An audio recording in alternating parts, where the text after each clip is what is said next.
So hello, I'm here in Phoenix, Arizona. This is where the FCRC is happening this year. That's the Federation for the ACM conferences. And we are here for PLDI and ISCA.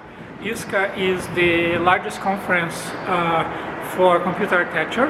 And I have here David Pankrats, who is an alumni of Compute 229. So I am Nelson Amaral and I will be teaching 229 this fall.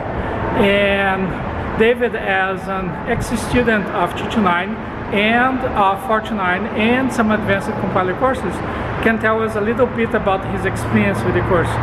So David, what can you tell about your experience with computer architecture at the UFA?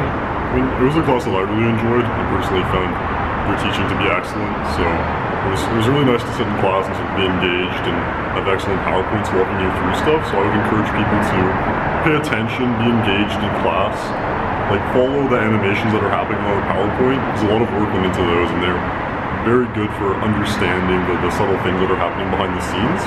And then also, the labs are pretty intense, and I think it's worth investing a lot of your own time into understanding the little details, especially in the early labs, because the TAs can only go so far to help you, and if you miss some of the basics, it does build on itself, so expect to put in a fair amount of work for the labs. So David, this semester, as you know, we are changing from MIPS to RISC-V. So what are the implications in terms of mostly connection with what's happening in the industry for this change? Yeah, so RISC-V is an open source, essentially ISA, so that specifies how a computer like CPU is going to operate, and it was created a few years ago and it's getting a lot of steam in industry.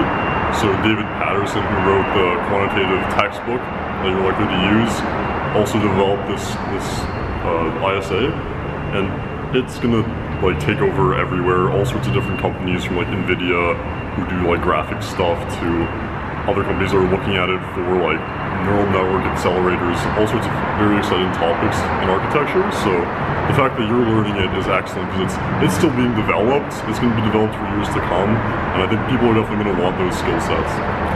So here in Arizona, you saw David Patterson, who is the author of the textbook. We just talked with Juanio Gonzalez, one of the big names from Barcelona, and many other big names here. Yeah. And you are now starting, after starting with 229 a few years ago, you're now starting with your master's program.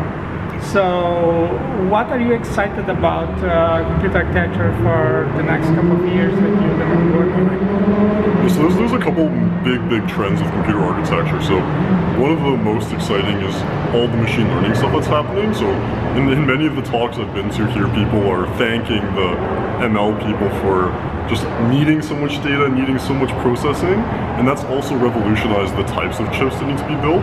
So maybe a few decades ago it was a lot about CPUs, and then GPUs were there a little bit, but now it's like we need CPUs, GPUs, TPUs, all sorts of vision accelerators. So it's a more diverse field, tons of demand, and so there's just a lot to work on, a lot of interesting problems to solve, and every company is coming up with their own implementation of neural network stuff right now. And then the other major trend is the security stuff that's happening. So Spectre and Meltdown, especially Spectre, are going to change how we think about computers as a whole. Like, we have to rethink how we're going to do security, how we're going to do consistency, how just to understand abstractions at a basic level. And I think that has a lot of opportunity for interesting work, and even like new taxonomies that can change how computer architecture is taught. It's true. The revolution with machine learning and AI and the security issues have made computer architecture and compilers very hot fields again. So, you know, I hope that you have a great time the rest of the time here in Arizona in your masters. And so this is our first vlog for Compute 229 for this fall, and we're going to have some others later. Thank you, David. Thanks.